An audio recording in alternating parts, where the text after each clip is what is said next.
बीकानेर के virtual tour में आप सबका स्वागत है। इस वीडियो में हम कवर करेंगे कैमल रिसर्च सेंटर, आर्किटेक्चर के बेहतरीन नमूने रामपुरिया हवेली, रॉयल फैमिली के ओल्ड रेजिडेंस जूनागढ़ पैलेस,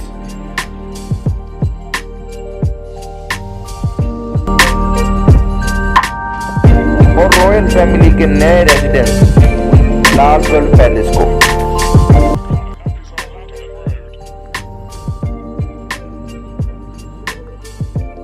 अब क्योंकि इसका प्राइमरी पर्पस सिर्फ रिसर्च है, तो इसको टूरिस्ट एक्टिविटीज के लिए टाइमिंग्स दोपहर के 2 बजे के बाद ही शुरू होती है। इसीलिए आप हमारी तरह वहां पहले पहुंचने की गलती मत कीजिएगा, नहीं तो आपको 2 से 3 घंटे वेट करना पड़ सकता है। कैमल रिसर्च सेंटर की एंट्री टिकट है बहुत ही नॉमिनल 50 रुपये, और अगर आप कैमल राइडिंग करना चाहते हैं तो उसके 100 रुपीज़ एक्स्ट्रा। यहाँ एंटर करते ही सबसे प्राइमरी अट्रैक्शन है कैमल ट्रिप म्यूजियम, जहाँ पर आपको उनसे रिलेटेड एक्टिविटीज़ जैसे कि उनके आवास और व्यवहार से रिलेटेड या फिर उनकी खाल और उसके यूजेस से रिलेटेड, यहाँ पर आपको ऊंट की पूरी R&D मिल जाएगी।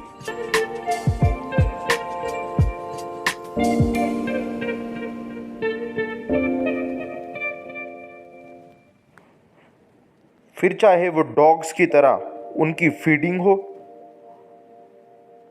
या उनके चारे में अलग अलग न्यूट्रिशन वैल्यू, यहाँ पर सब कुछ मेंशन है।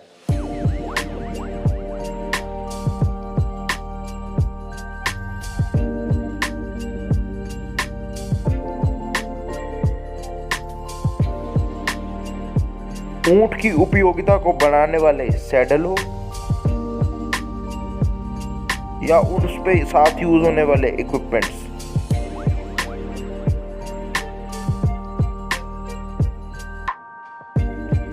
या फिर उसके मिल्क से बनने वाले बाय प्रोडक्ट्स जैसे कि चीज और आइसक्रीम हो,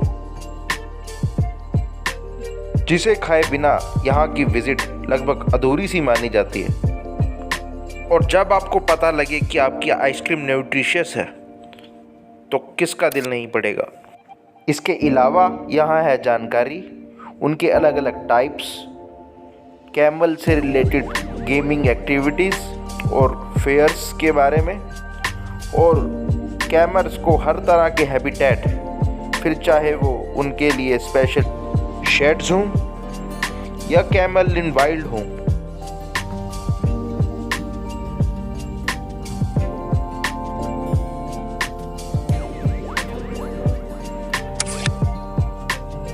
डॉग्स की ही तरह कैमल्स को भी बहुत ही सोशल एनिमल माना गया है और इन्हें भी फोटोग्राफ्स खिंचवाने का बहुत शौक होता है, जैसे कि इन महाशय को था।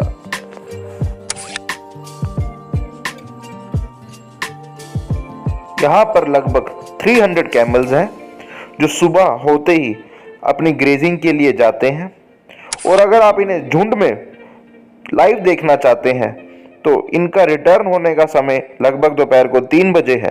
तो अगर आप इनको झुंड में भागते हुए वाइल्ड देखना चाहते हैं तो 3 बजे वहां पर पहुंच जाइएगा।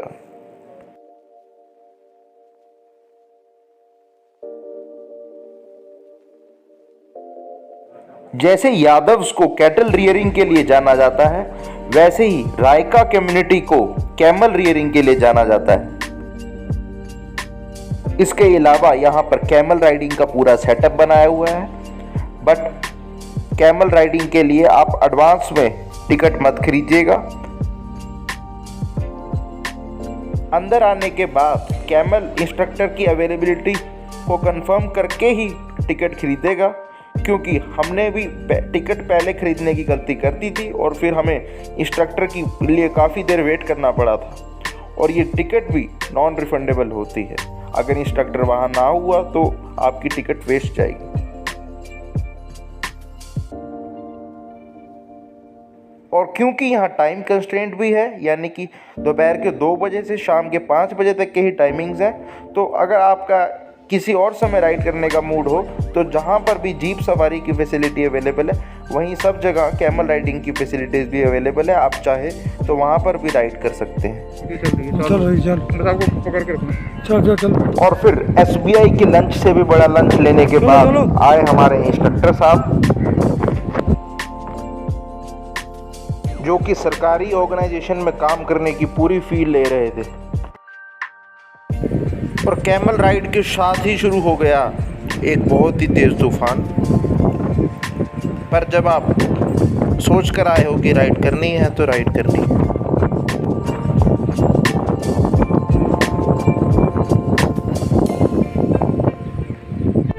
यहाँ आने का बेस्ट टाइम है जनवरी 12 और 13, जब यहाँ पर ऑर्गेनाइज होता है कैमल फेस्टिवल, जिसमें कि अलग अलग एक्टिविटीज़ जैसे कि कैमल डांसेस के अलावा होती है कैमल पे आर्ट और उन्हें दुल्हन की तरह सजाया जाता है। ऊँट पाकिट बनेंगे, इसको कितना टाइम लगा होगा आपको? 12-13 दिन लगे साहब। कैमल रिसर्च सेंटर के बाद अगली डेस्टिनेशन थी हमारी जूनागढ़ फोर्ट और पैलेस, जो कि करंट रेजिडेंस लालगढ़ पैलेस से पहले रॉयल फैमिली का रेजिडेंस था। और इस फोर्ट की एक स्पेशल बात और ये है कि ये अकेला ऐसा फोर्ट है जहाँ की ना सिर्फ एंट्री फीस बहुत ही नॉमिनल है जो कि 60 रुपीज़, और साथ ही इसी रूप में गाइड के चार्जेस भी इंक्लूडेड हैं। So you don't have to pay any rupee extra for guide.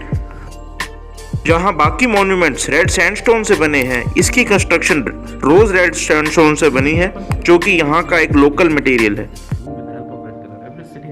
Rajasthan के बाकी पैलेसेस की तरह यहाँ पर भी एक शीश महल है जिसके ग्लासेस स्पेशल सीरिया से इंपोर्टेड हैं। और इसकी एंट्रेंस, जो कि इस फोर्ट का सबसे लेटेस्ट पार्ट है, वो एक वेनेटियन डिजाइन पर डिजाइंड है। बट मेरा फेवरेट था वो एयरक्राफ्ट, जो कि वर्ल्ड वॉर 1 के बाद ब्रिटिशर्स के द्वारा बीकानेर के राजा को गिफ्ट किया गया था। ना सिर्फ हिस्ट्री को इतने बेहतरीन ढंग से सहेज कर रखना, बल्कि एक फ्री गाइडेड टूर के थ्रू उसे लोगों तक बहुत ही अनबायस्ड तरीके तक पहुंचाना, बीकानेर की इस एफर्ट की जितनी तारीफ की जाए उतनी कम है। और इस पैलेस से जितना रेवेन्यू आता है वो सब एक चैरिटेबल पर्पस के लिए जाता है।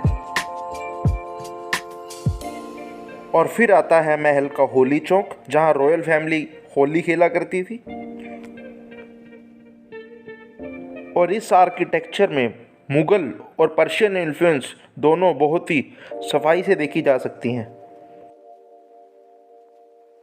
वाइट मार्बल और रोज रेड सैंडस्टोन का बना ये होली चौक इंडियन आर्किटेक्चर का एक बेहतरीन नमूना है।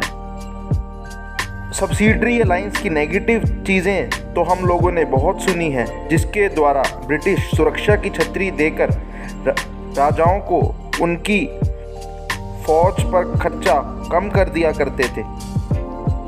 बट इस कारण वो इनएफिशिएंट बन जाते थे और लड़ने में असक्षम हो जाते थे।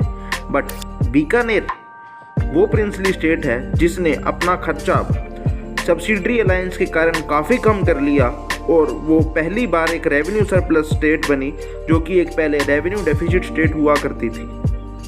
और इस सब का सबसे ज़्यादा श्रेय जाता है महाराजा गंगा सिंह जी को। और सबसे last but not the least है रामपुरिया हवेली, जो कि यहाँ के एक बड़े बिजनेसमैन द्वारा बनाई गई एक प्राइवेट प्रॉपर्टी और बीकानेर आर्किटेक्चर का एक बेहतरीन नमूना।